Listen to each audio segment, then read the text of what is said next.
Hi everybody, this is Metro FM Off-Air Podcast with myself, Faith Mangope. Hey, I'm Andile and Ncube. And of course the theme for today is asking for you to love me. Asking for you to love me. That's an interesting one. It actually takes me back. If you go to one of the most popular movies of all time, is a movie called Nottingham. Notting Hill. Notting Hill, I'm just a girl. Hugh Grant and Julia Roberts. And it's become iconic now when, after they've had misunderstandings, she goes to see him and they're standing there and she says to him, I'm just a girl standing in front of a boy asking him to love her. You know what I mean? And that is the premise of the conversation we're having right now. That became a worldwide sensation because people asked themselves and looked and said, what does that look like? Asking for you to love me. What does that look like? What is the feeling of that? And it took me back to Gary Chapman, because we've now, in this day and age, divided love into the so-called 5 love languages, which is a Gary Chapman book, who then said the 5 love languages, how to make love last. So let's get into it. I think it's nonsense. I do. I think it's nonsense. I think that, and listen, I love Notting Hill. Yeah. God bless Julia Roberts and Hugh Grant, and wonderful work, right? Wonderful romantic comedy. But that's exactly what it is. It's a romantic comedy on television. Give you leave. I think that when a woman has to stand in front of a boy and ask for him to love her, she should not be in that relationship in the first place. She shouldn't be standing there. What are you doing standing in front of someone asking for them to love you? It doesn't come, it's not a button love is not a button that you just switch on. The moment that I have to ask for you to love me, and again, I think that it goes into, and I'm going to use, my own experience. I know I've had my heart broken many a times, but I think that when you go into spaces where you have to ask for someone to love you, you are asking the wrong person. And in fact, you are in the wrong space. You're not supposed to ask for a human being who's autonomous, who's a free thinker, who's a responsible adult, who's an adult, for you to love them. Because that means that A, they do not love you and they're not showing you that love. And B, it means that you are not the person that they want. They're not pursuing you. If I have to ask for you to love me, it means that you're not pursuing me. I'm not feeling it. And if I'm not feeling it, it means that you don't want to make me feel it. It means that you actually don't want me to be the reciprocator or to be the receiver of your love. So I think that we need to be clear between movies and real life. Notting Hill is not real life. If I have to ask that you love me, Andile, please love me. And you know it goes to, how many women have written paragraphs? Yeah. You know, the moment you start sending those WhatsApp paragraphs and they've got the read more at the bottom, and you start sending these paragraphs of, I wish you would treat me well. I wish you would respect me more. I wish we would spend more time together. Please let us do... Well, as soon as you start writing paragraphs for a man, you're not with your man. That's not your man. And I really think that we've really kind of made movies real life. I'm not supposed to be writing paragraphs. I'm not supposed to be saying, I wish. The day I say to you, Andile, I wish you would leave, it's over. It's over. I think that's such a perfect romantic way to look at it, to say we're going to be so fine, you're going to love me, we're going to do so well, and it's great, I'll never need to tell you. But honestly and truthfully, when somebody stands in front of you and says, please love me, the words they're using is not please love me. The words they're actually saying is, and you got to go to the core of it, because please love me is the words I'm using, but what I'm saying is the branches, to say, hey, we are off course. You don't hold me the way that you've held me anymore, because that's how I know you love me. That's how I receive love from you. You know, we don't go out and go on holiday. We don't, whichever one of the 5 love languages suits us and has bonded us, you don't do that anymore. Please do that again. You know, you don't wake up in the morning and there's just, you know, a message that's written on a post-it note on my side of the bed that says, hey, off to work, I miss you already. So when I say I'm asking you to love me, I'm saying, hey, you've forgotten what my love language is. Let me remind you, everything needs refueling. Every garden needs to be watered. And if you think that after all these years, I'm going to keep doing the same thing with life hitting me left, right, and center, and all the things that are happening to us, the evolution of us, the evolution of life, and the growing of life. Yes, ask your man to love you. Ask your woman to love you, but be specific and don't have it be blanketed. Ask them in real time, in real tones. And I'm trying to think back to my own life to say, when have I ever asked for someone to love me? Have you ever asked for somebody to love you? Like, have you ever, in your relationships, have you ever said to somebody, I want you to love me? I can't see it for you, but have you actually said to somebody, please love me? I don't think I've ever said to somebody, please love me, but I've been asked to say, hey, please love me. I struggle, and I do, and maybe, I struggle with the notion that we have to ask. You've had to ask? Why are we asking? You've had to ask? I've written, look, my name is Faith Mangope. I'm one of those people that wrote paragraphs, right? And and I know this because I can't imagine how many people have been through this. When you start writing the paragraphs of, I would like for you to love me this way, I know from experience that is not the place that you're supposed to be. I know that relationships, I'm not saying relationships are perfect and we will get it right. What I am saying is that relationships are safe enough for you and me to sit down on a Friday night or on a Saturday while we're watching and say, hey, Mara, baby, we never go out like we used to go out. Or, baby, we don't have sex like the way we used to have sex. You see how there's a difference between a paragraph and there's a conversation that you and me are having. Yeah. Because we've created the safety in our relationship to allow us to bring difficult conversations to the table, irrespective of time and place. But the moment I start sending you WhatsApps in the middle of your sports show and I say, please love me, that means that there's something fundamentally wrong. You and I are not aligned, or you are aligned, but not to me, with somebody else. And I think I just come from a place where, Andile, I don't want us to waste time, man. I think we as human beings waste time, and especially women. And I'm empathetic because I am a woman and because I've been through it. I think we as women waste time. We waste time wanting to convince the wrong person to be the right person in our lives. It's a big question to ask, I guess, but when you are writing paragraphs and you are asking somebody to love you, why, where, how, and how did it even get there? For somebody to love me, yes, you really want to get to know me today. So I was asked out long time ago by someone who was married and had a family. And he was married, had a family. Okay, and he asked you out, as in like, yeah, and asked me to be in a relationship with him. Okay. But it wasn't the way of, hey, I'm married, can we just steal? It was, hey, I'm married, I want to be in a relationship with you. I want to be honest, I want to do right by you. It was, the way it was put to me was, this is going to be a polygamous relationship. Oh. Yeah, so it was this is going to be a polygamous relationship. It wasn't, this is going to be a cheating relationship. It was polygamy. But then I have to go with, and it's no beef on them, because I think I've learned lessons there. But it had to come back to me, right? And unless polygamy is for you, spiritually, emotionally, physically, and mentally, don't do it. Did you get into this relationship? I did. I did. Because I thought in the beginning, I was like, I really like this person. They seem genuine. And please note, when I mean they seem genuine, I mean they even went to my parents and asked my parents for permission to date me. I'm not talking about somebody who stole me from the corner and said, listen, they had family meetings with my family. They went to my parents and said, I am interested in your daughter. Can I please have permission to be with him? And I will always respect them for that. You know? Is the other women involved in all this pre-chat? And that's that's where it got tricky, because I don't know to what extent.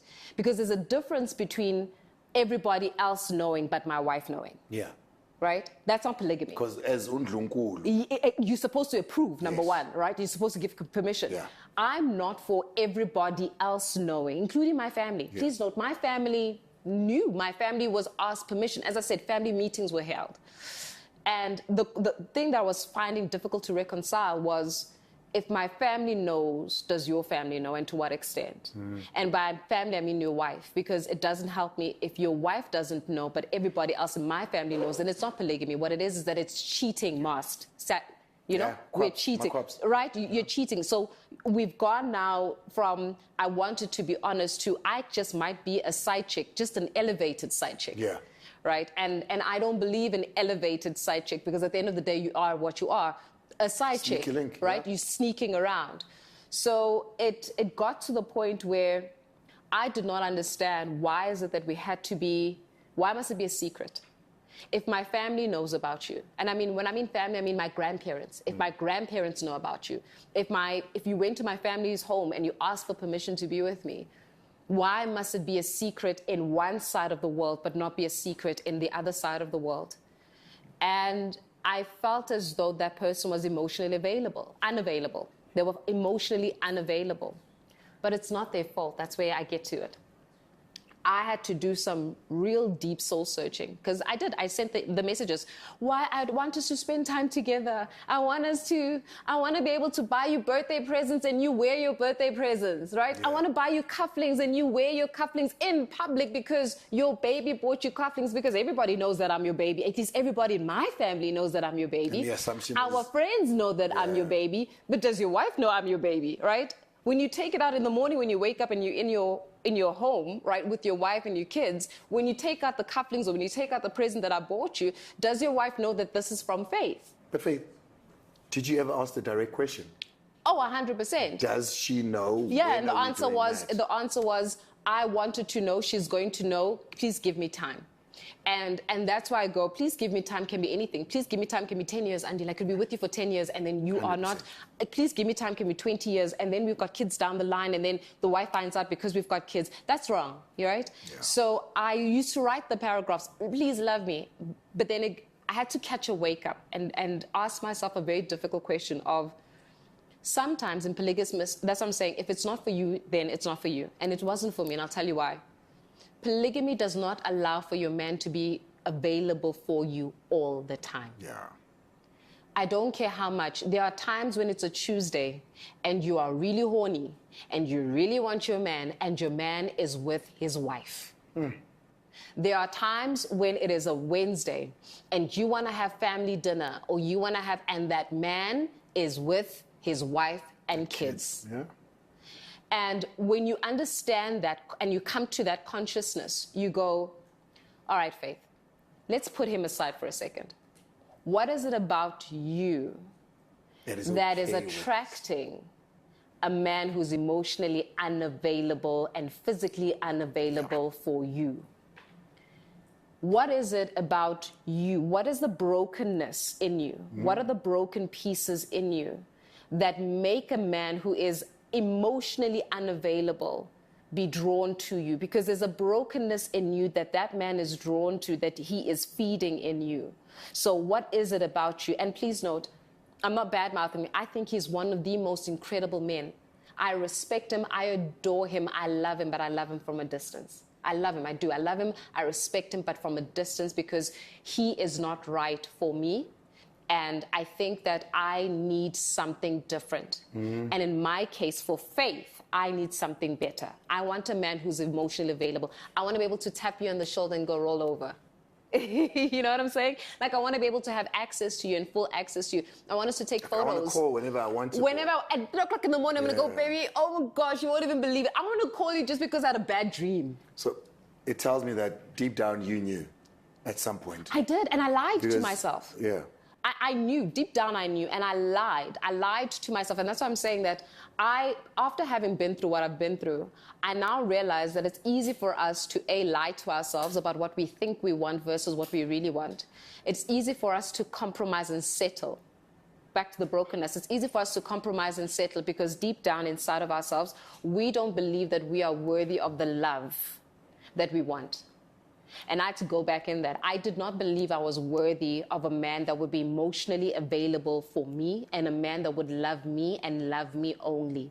And only when I started dealing with that brokenness, only when I started dealing with that, what is me, what is going on here that allows me to attract that, did I then heal and go to a space where I said, I love you, but I don't want to be with you.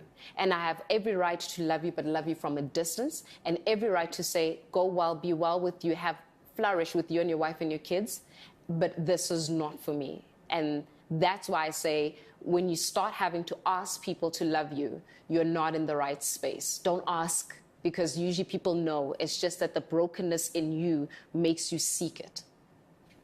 You look at it now retrospectively. Yeah. What has been your takeaway from that school fees you had to pay from that lesson? What degree did you come out with?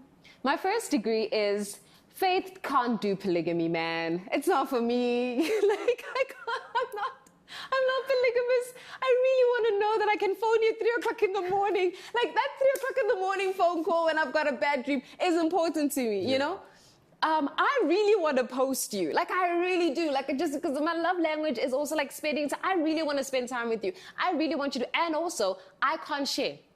I can't share you sexually. The idea that you are with somebody else while being with me drives me crazy. Like, I can't share. I can't share you. Why am I sharing you? Because you're not sharing me. I'm not cheating on you. So why am I sharing you? Why am I sharing you? And I think that's... See, the language there tells you who you are versus who you're not. Because once I'm with my wife, and you see it as cheating. Sharing, exactly. You know, like, oh, no, I'm not cheating, why are you cheating? Yeah. Then the language already tells That you. already says that I'm not a polygamist. And I had to come to the honesty of that truth. I'm not. I think it's for people who are able to do it. That's what I'm saying. If you psychologically, mentally are able to do that, that's fine. Especially culture. If you're raised in that way, it's perfect for you. For me, it's not. It's not for me. And another school fees that I had to pay was that brokenness attracts brokenness. Ooh. When you're broken, when you have got a warped sense of what love is or what love should be, you grow up with that brokenness. And when this hole hasn't healed, it becomes bigger and bigger and bigger. And every experience that you have with people opens that hole up. And you attract people who are drawn to the brokenness. Or people that, because I often say that love, when we meet somebody, they usually are a mirror of us, right? So there is something broken in me that is attracting the mirror that looks at me. So that person is a mirror of me and my brokenness.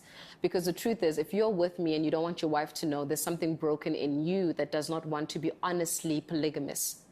Again, right? So there's brokenness, and I had to come to terms with my own brokenness and my own space of vulnerability and heal that space.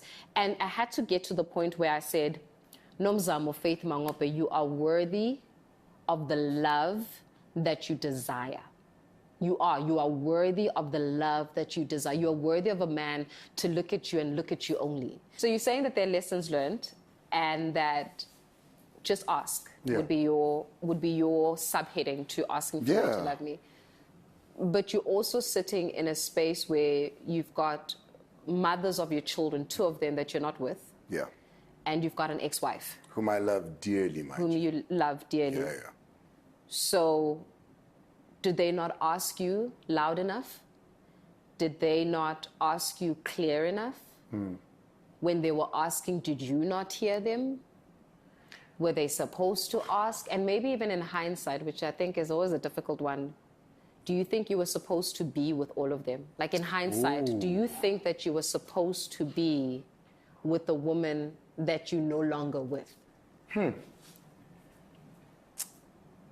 know, and I think that's why even now we have such a great relationship with Rosette. Because we were so young when we were together. You know, we were really young. I was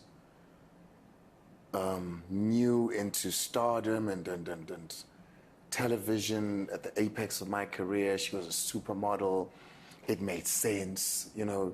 She was absolutely, still is, gorgeous, great person. You know, she was living the model life. And I just think at the point to which we met each other, we were good and great for each other, because to have a model that's got, you know, one of the most popular It boys and for me to be with the supermodel. Power couple, Do you know what I Beyonce mean? Like, and Jay-Z. Yeah, it just made sense and it looked great and we had a lot of fun. And I think that was the fun part of our lives. But yeah, I wouldn't change that for anything. I think it served its purpose when it was there. I think she needed to take me out of I'm sitting at home reading a book, watching television, to I'm a little bit in a club, I'm a little bit out there, which is a lot of what she rubbed off onto me as well. She showed me a world like I had never seen. You know, she had a lot of exposure to the world, and she showed me that. You know, she had traveled, she had done all of these things, so it was perfect. It was perfect. We were too young to know what we could have been. You know, had we actually just put all that aside and also just focused on us a little bit, but all Do you of that think you would have stayed together if you had the revelation of who you are and the growth of who you are today? I look at who we are now, yeah, and I'm assuming that it's who we're supposed to be. So therefore, no. I think we were cogs in the work to get to who we needed to be, but I don't think we're ever supposed to be there together. I think it's a blessing that we have a child or two kids together that keep us together. I don't think we're meant to walk the journey together, but I think we're supposed to help each other in directing each other as to which way to go. And your ex-wife? I mean, again, in hindsight, do you think that you were supposed to have gone through the journey of, if you knew what you know now about yourself, would you have married her? One of the most beautiful and smartest people I've known. You know, she's such a great person. She's a beautiful person.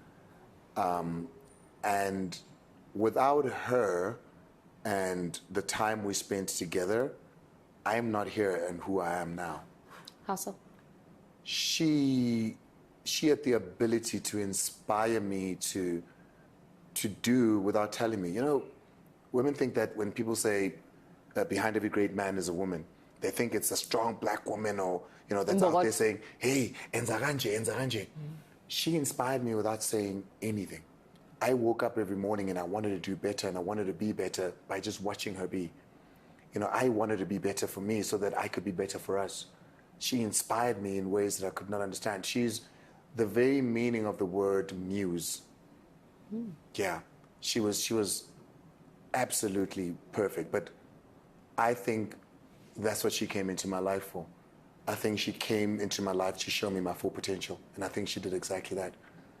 You know, she said, hey, I'm looking at your life and you're doing great, but you could do better. But she never said those words. She never said those words. I saw, she had the ability to show me. She was such a great mirror for me. But if she was such a great mirror, and the previous one was also great for the time that you needed her, why didn't you stay with either of them? And I'm not even on the third one, but I'm just saying that because you've had, but like the thing is that you've got amazing women in your life. Yeah, I've been you really very do. fortunate. You have got amazing women in your life, right? And with the women in your life who are amazing and great partners in raising children too. Yeah, amazing. Why aren't we doing the 17 years, us for me to love? Why aren't we with them? Why is it that we couldn't stick? I think you know, and very early onwards, I got wind of the so-called 5 languages, and I think I missed that in early onwards, you know. I think I thought that it would be enough, I would cover it, I'd be able to. But I think we didn't match in those languages. My love language is very old school. I think I'm very much like what my father used to be. My father never bought roses and things like that for my mother. My mother was the happiest person because her love language was very much what I've come to be. I'm a provider.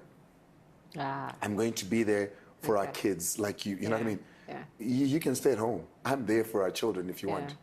The lights are on all the time. You never need to worry about that. There's petrol in your car all the time. You don't need to worry about that. I'm a doer. I'm a practical lover. Or maybe even some might look at it and say, an old school way of love, the way our fathers loved our mothers.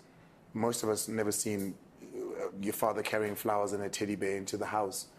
Most of us grow up never even having seen. I got a great example of my father. My father would walk into the house, we'd all be sitting there with my mom, and he would say nothing to all of us. This was in the evening. Walk straight to my mom, kiss her, whisper sweet nothings, rise from that and greet the rest of us. That's the most romantic we'd ever seen him be. That was his thing. But it wasn't romance in It wasn't the movies. Yeah. It wasn't the movies. Not even movies. It wasn't even Instagram. Do you know what I mean? Gotcha. I'm not doing rose petals because in my mind I'm like, oh goodness, they might stay in the towels. We need to go clean up after that. No, and that doesn't always translate well. No, it doesn't go into I don't know. It's why we've got petals on the bed. Take the petals off the bed. Why? Why we have petals on the bed? And it's white sheets. Yeah, why do we have petals on the bed? So I think it was. I met the right people. At the wrong time? At the wrong time. Ooh. I really think I met the right people at the wrong time. They needed to go through some things. They still needed a big understanding of self, as I did. I'm grateful now, but I don't think I was ready for the sort of relationships and love that I needed to be at in my life for them. You were not ready? No. You keep referring to the fact that you were not ready.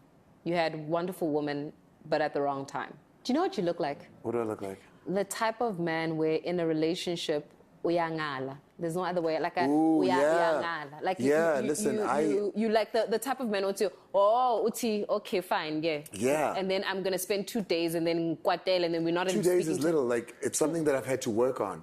Because I would go weeks. I can do 3 weeks. You can do 3 weeks where you don't it's talk to me because we had a fight. Work on, yeah. 3 It's weeks? something I've had to work on.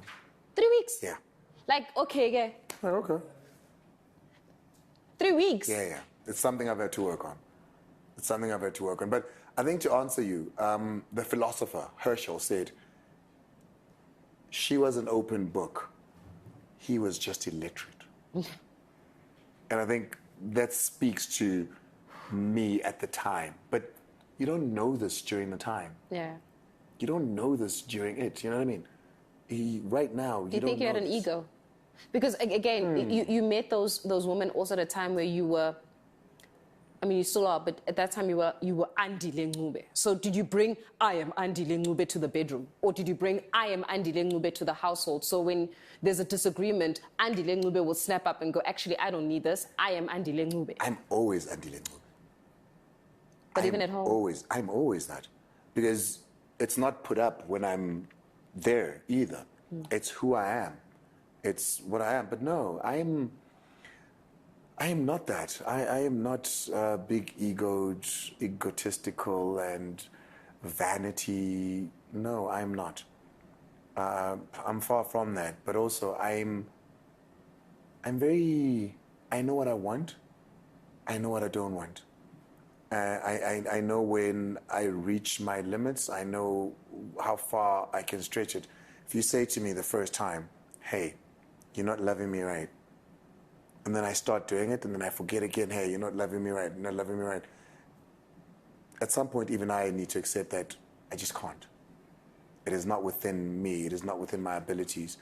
I said this to you the one time to say, I wanted to put in my phone reminders because the person I was dating at the time, their love language was physical touch. And when I'm still so, I should just say, she wants to come and lie on my lap, but she doesn't want to come lie on my lap. She needs me to say, baby, hold her and be like, you're so far and come here. My mind says, if you come and you lie here, I'm putting my hand on you and we're fine. But you need me to come and get you. Do you understand? Constant pursuit. So then my mind is, but I don't understand why we're fighting. We're fighting because you don't have your head on my lap. Put it on then. Let's fight because I said hi. But we're fighting because you're saying, you didn't do it. You didn't grab me. I want you to grab me and put me on. It doesn't make sense to me. So I get it. So uyangala, or in other words, what is the English word? I can't believe recovering. No, you're a from recovering being ngalist. You Thank are a recovering. I'm an educated ngalist now. You're an educated recovering ngalist. There we go. There we go. And I can imagine. I can imagine if somebody is really in love with you and you are in a disagreement and you are able to go 3 weeks. My mind, look, I'm your typical girl's girl.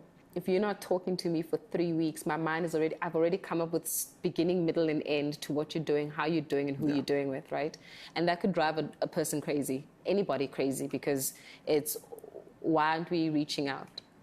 And it can be difficult. But because you are in recovery, I'll forgive you for 3 weeks. Yeah. Yeah, I think. Yeah. It is also because I am so self-efficient. You know, minus obviously the romantic sense of that. Yeah. I spend so many different gaps as a single man that I'm very self-sufficient. You know, I stay by myself all the time. My time is covered with my 4 children because I want to be very available for them. You know, I'm on my toes. I'm on the go all the time. So the addition of somebody into my life it needs to be something special. It can't just be philandering. You know, it has to be something special so that I'm affording you something I have very little of.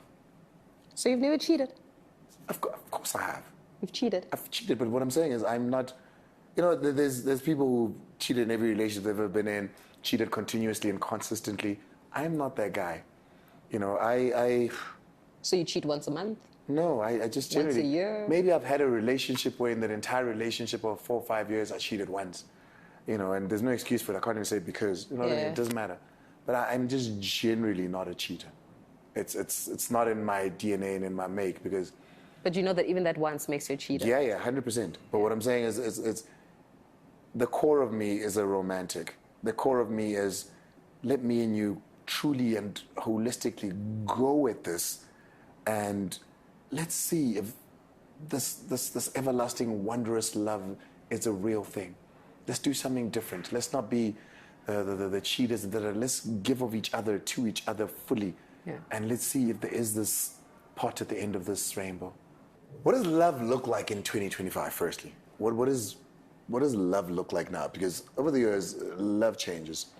You know, it went from Stone Ages, where the man he who provides the most had then it went to warrior mode, where he who's the strongest, you know, was the sexiest and therefore the most powerful love.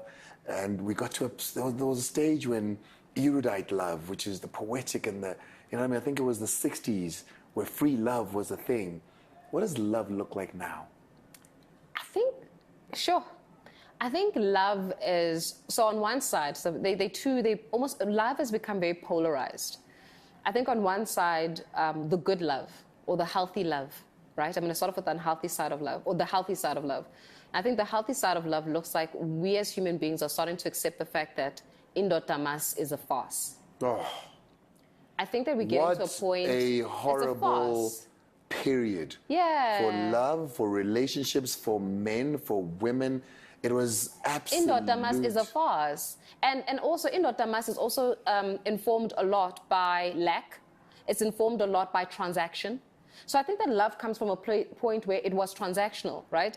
I need to post on Instagram, Andile must buy me those big bouquet of flowers with 100 Rand notes. Otherwise, Andile does not love tacky me, for me. right? Indotamas, Andile must take me to an expensive restaurant, not because Andile wants to, but because I need to take a photograph of the food so that I can post on Instagram. And then if Andile does not do that, Indota must, right? Andile must give me a house. Okay, Andile must give, Indota must. And I think that we are evolving, especially as human beings, from the Indota must era, please God, I hope we are, to an era where we understand that actually we're human beings first. Indota can't all the time. I must too. Yeah. We're partners.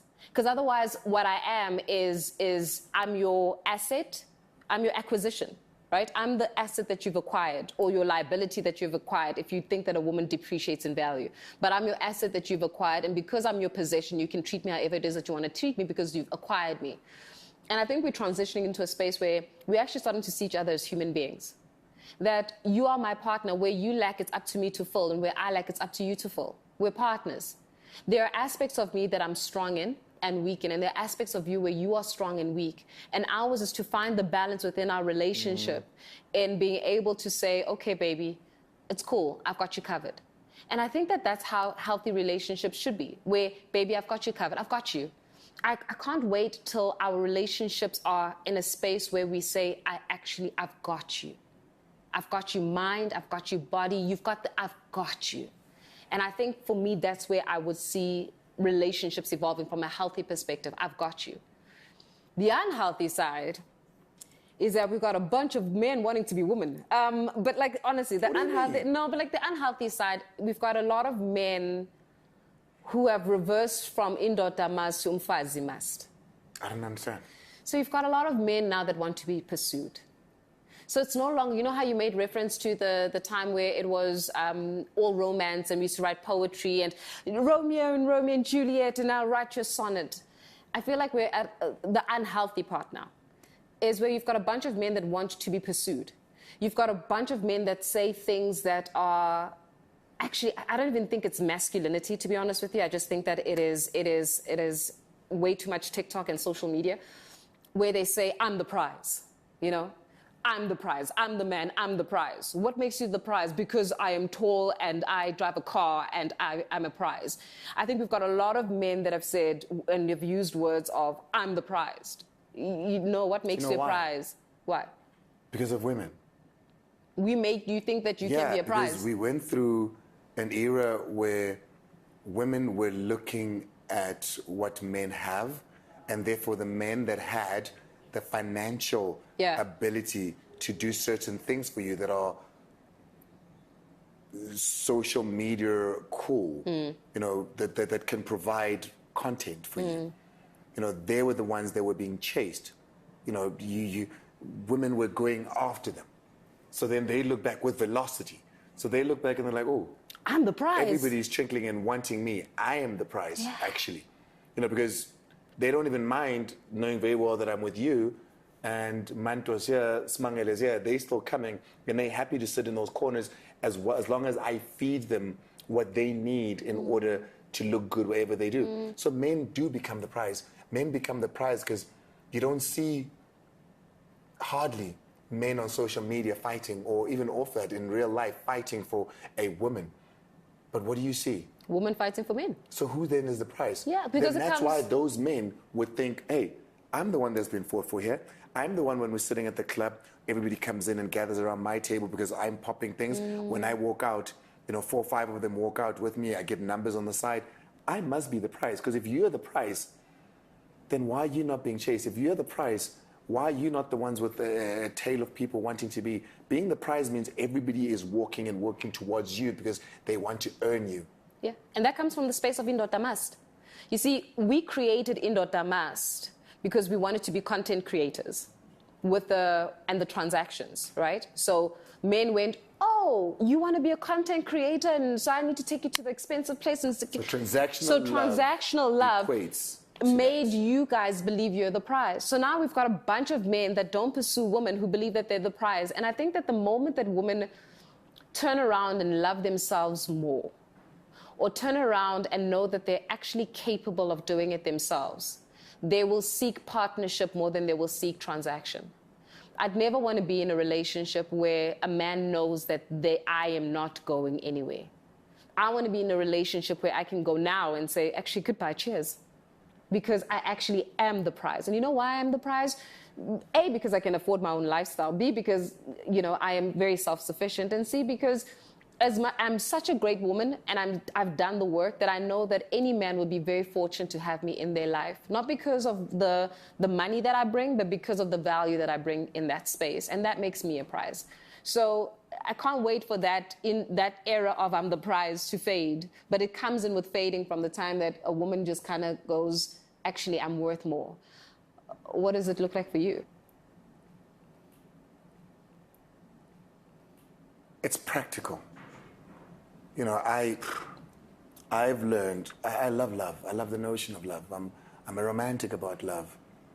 But I know now more than ever that I'm a practical lover. So for me, it's going to be things that make sense. You know, do I find you physically prepossessing to my eyes? Right? Do we get along? Like, can you and I sit till 3 in the morning just talking? You know, can we be on the phone for more than 30 minutes to an hour? Just talking on the phone.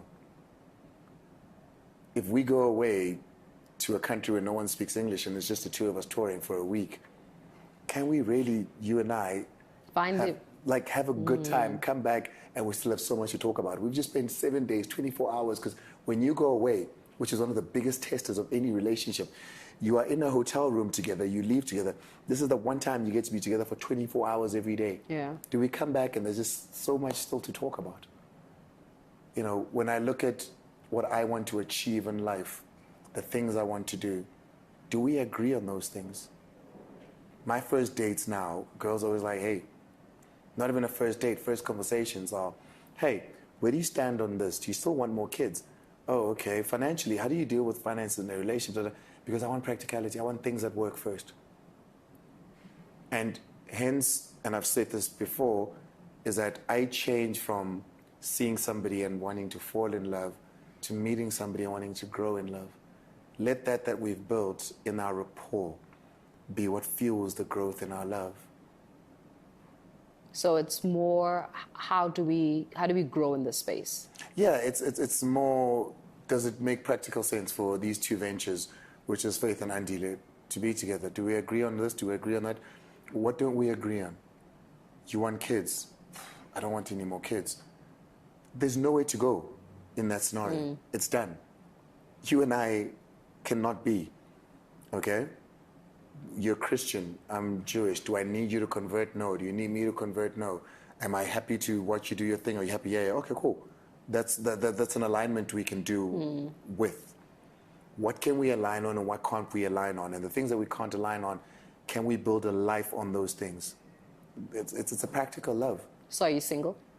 I am sadly single. Wait, that's a lie. I am. That's I've been a single. lie. I've been single going on 5 years now. Maybe let me explain what years. single means. No. I have not had anybody that I can call my girlfriend in that time. But you've been dating. And there's no one who has called me boyfriend in that time. But you're dating. Are you dating? Yeah, dating is different. Dating is seeing people with the intention Of to seeing. get them to be a girlfriend. Yeah. So dating is, you know, me and you sitting down and having the conversations that we just had now to see if we can move on. And I just haven't moved on with anybody. 5 years single. Yeah, it's going on 5 years. It's 4, but it's going on 5. Do you want to get married again? And this is where the clinker is. How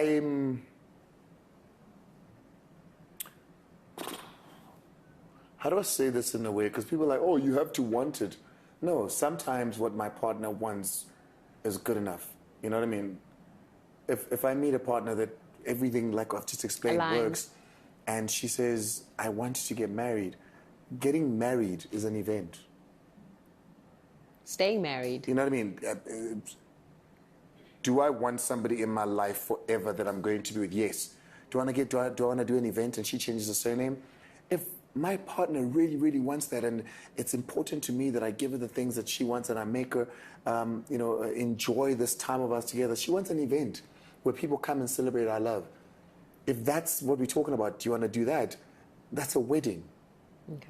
I can do a wedding for you. Do I want to get married? Being married is, do I want somebody to live my life with in tandem and before the eyes of God, etc., etc.? That's not dependent on this wedding here. I want that, but that's not dependent on the event. That's dependent on the other things that I spoke about that we've built. Do I want those things? Yeah, I want those things. Do I want to celebrate those things with an event? If that's what you want, imagine I stinge you one day of people dressing up and coming to celebrate us. But also, if you want to do this life partnership thing, I'm here with you too. Because I don't care what you call it or what you name it. I want you to be with me in the long haul. You? You are in a relationship. I don't even need to ask this. You are in a relationship. We're going to say that. How long has it been? How long has it It's been over a year. That's new. It's still new. It's still new. It's over a year. It's been beautiful to watch what healthy love looks like.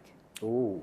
It's been beautiful to watch what loving someone and having someone love you in return looks like. I've had to grow and grow up also from a space of, I remember the very first time I wanted to go into because you learn unhealthy habits in unhealthy spaces, right? And one of the unhealthy habits that I'd learned was send paragraphs. If I'm not happy, instead of talking to you, I didn't think that safety existed to a point where you and I can have a conversation and things can be worked out. And I remember I was not happy about something, and I went straight to my default unhealthy settings, and I went and I wrote a paragraph.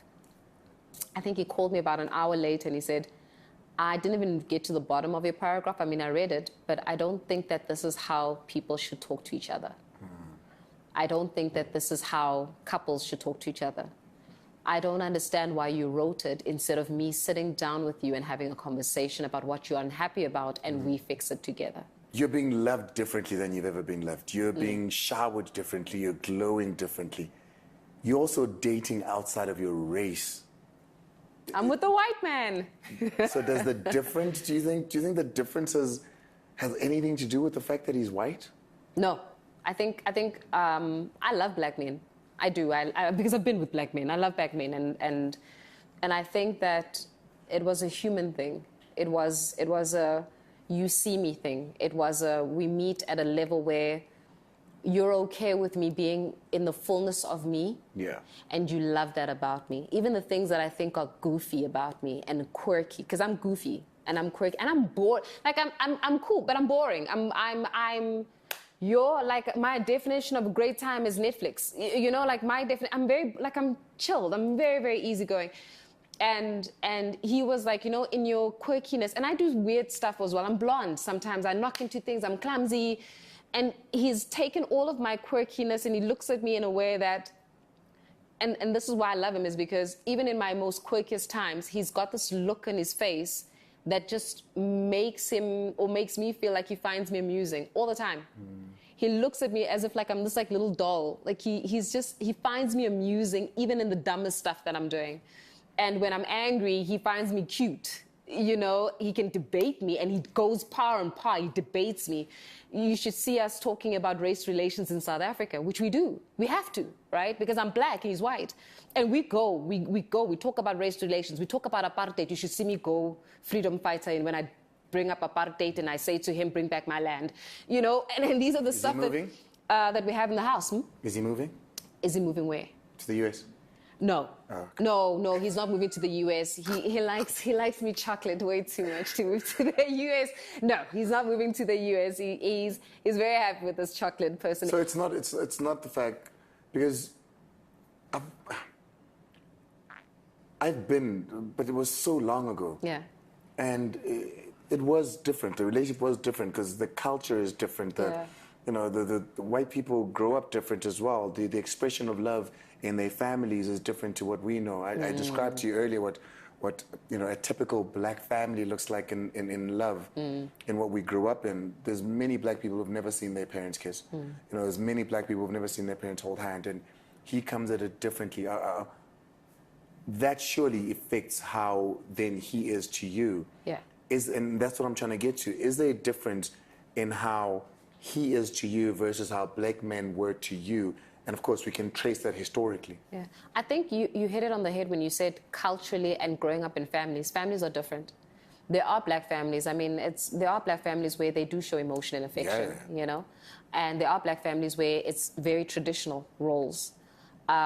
He comes from and there are white families where the roles are very traditional, but he comes from a family where love was expressed very loudly and freely, and hence as a result, he expresses his love very loudly, very freely. He's affectionate. He's kind. He's very gentle. We have this thing where in the morning, he gets up to make he won't let me make a cup of coffee. I have to ask him. In the morning, every morning, 7 o'clock in the morning, I know that I've got a coffee, irrespective. He can be in a meeting. And when he's done, 7 o'clock in the morning, I know he comes up the stairs and he puts down a coffee on my bedside table without fail every morning. You know, because for him, that's his love language. He'll have moments where he says to me, baby, what do you want to eat? And he'll make me like my meals. He'll make me pasta. Or he will, especially family, right? And you know, most white families are very much family, or you bring the woman, right? So I've met his mom, I've met all of his family, we've had family dinners, we spent Christmas together. On Christmas Day, I was with his family, his whole family. My family was with his family. Jeez. So we've had like family Christmas. Mama must speak English. Yeah, Mama. Christmas. Christmas. And also, Mama speaks Zulu. My mom is Swati, right? My mom speaks Swati to him, and he has to catch on somewhere. We had my baby sister's wedding last year, near the end of last year, and my family is Swati. They were speaking Swati to him, and he was catching on. He catches on, you know, and that's the point. He has to learn. If you want to be with me, know that I'm not going to be white for you. I'm a black woman, and I'm a very proud black woman. You're a white man, and you're a proud black man. Somewhere we will find each other, but he loves me loud, and he loves me proud, and he loves me gently, and he loves me kind, and he loves me consistently. And I value consistency. He loves me consistent. I will tell you now, he calls me 3 times a day. He'll call me in the morning to check on me and make sure that I've slept. He'll call me in just before, when I'm driving to work. Every single day when I'm driving to work, he'll drive to work with me and call me. In the evening, when I knock off work, he'll say, I just want to make sure that you're home. He'll drive me he'll talk to me on the phone until I park the car. And then he'll say, and he does it every single day, consistently. Yeah. He loves me loud, and he loves me kind, and he loves me proud. He's got a job. He's a businessman. He owns his own business. And you have to everything. Because he makes the time to. And it doesn't have to be an hour conversation. Remember, it can be just 5 minutes, but he needs to check that his person is there. Precious cargo is in the car. He needs to make sure that the cargo is delivered at home. And because he loves me in that way, I'm able to love him equally as well. I want to take care of him. I want to take care of him, and I want to make sure that he is the man or the king that he really thinks. Like, he is a king. For me, he is a king. He's irrespective of, and we might not even be, but he's a king. Yeah, I know, listen, the bar's high. Lastly, if you were to ask now. Yeah. Is it a yes? If you were to ask me. Yeah, if you were to ask now. It'll be a yes, 100% yes. I want to have your babies. I can't believe I just said that. If he ever sees this podcast, go, my God. No, if he had to ask me, it is 100% yes. And he's asked me in private. He said to me, do you want to get married? And I said yes. And I want to get married to you because I see you as an amazing partner. I would get married to you. I think that's what the question should be. Yeah. You know, when people have these conversations, I think, do you want to get married versus do you want to get married to me? Yeah. No. Like, you know, when you're having general conversations, you said you want to get married. I don't know. Yeah. Do you want to get married to me? Yeah. Is a different question altogether. No, I love him. Me and my white smoothie. I want to get married. I call him my backstreet boy. Me and my backstreet boy. I want to get married, and I want to get married to him. Is he good looking? He is. He's older than me. No, he's older than me. So he's like 9 years. He's about 9.5 years older than me. So no, and he gyms as well. Is he a white guy that even white girls are like, ooh? He's a white guy that even white girls go, okay, yeah. Okay. Yeah, he's a white guy. No, he's a white guy that white girls want. He's a white guy that has been in long-term relationships with white women. So it's just that he likes black. Does he date black, or you're a black woman he hopes to date? He just happens to date. He said to me, he's had long-term relationships and relationships with white women, right? Mm-hmm. And then he said to me, he was like, and I had to get to the point where I go, my name is, and I love black women. And he said, I can't explain it. I prefer a black woman. I'm attracted to a black woman. The fact that, you know, it's not, he didn't meet a woman that was amazing that he thought, yeah, she just happened to be black, but he actually goes out in the pursuit for black women. He'd dated black women before me. Yeah. So for me, it was, I'm not your jungle fever experiment. Yeah, so... Because I don't want to be, and I'm not your exotic exotic mama, you know. For me, it was important that he has experienced black women and been culturalized and not even culturalized, just understand what it means to be with a black woman. It's not, you know, and he, as again, it's like attraction. I love women with, he says, no, I love black. I just have a preference. I've been with a white woman. So he goes for the one black woman that looks like a white woman physically. Why you gotta say that I look like a white woman? Why you gotta say that? Because he likes women that look like me. Why you gotta say I look like a white woman? No, he says he likes an athletic fit. No, but it does. He loves women. It is a body type. It is a body type. Yeah, it is. He likes an athletic fit, and he likes, you know, and I like the fact that I'm not an experiment. I'm not a, ooh, should I? I genuinely like women who are like you, and I've been with white women, and I like white women, but I love you, and I want to be with you. That's what I love. I mean, I'm okay with that because I like women. Yeah. No, you like... I don't care whether they're black, brown, green, big, small, tall, short. You know, I like women. So I know. Yeah, I know. I see. You know, your dating profile is very much government of national unity. Wow. But I like it. No, but it's like nice. It's like, you know, but pretty. No. You've got a standard though, pretty. I don't think so. No, you do. Listen, I know you. You like beautiful women. No, I've just been lucky, but beautiful women. I would date as long as I think you're beautiful. No, you date beautiful women. I don't care what people think, as long as I think you're beautiful. Yeah, you've got a pretty girl thing. No, I know you're a woman. You're very pretty. Pretty woman. Pretty woman. What do you want in a relationship? When somebody thinks about what do you want to do, I said, overhearing. And you just reminded me of that now, because if you were standing at the door overhearing this, he'd know he's doing it right, and he'd walk out of here a happy man. Overhearing, because I said the one time, you know, I want to come home late, unbeknownst to my partner, and I'm tiptoeing in the house because I don't want to wake her up, and I open the door and only to find her praying, and she doesn't know I'm there, and I overhear her prayer, and in that prayer she thanks God for me. That for me would have been a success. When I'm not in the room and she's speaking to a maker and she says, thank you for that man, that's when I would have known that I've succeeded in loving one person with all that I am and doing my best to make sure that they feel secure and loved.